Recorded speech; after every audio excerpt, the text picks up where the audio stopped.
Role खराब बदमाशी कर जन फिल्म चाल री थिएटर में। अरे उम्र सुजा तुम्हारो रुतबो लाडली नाम गूंज रो 70 में।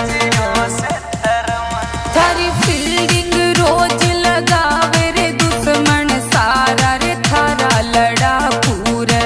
गाड़ी में मारे संत महात्मा को लिए छोरी बेटा सब चंबल का डाक।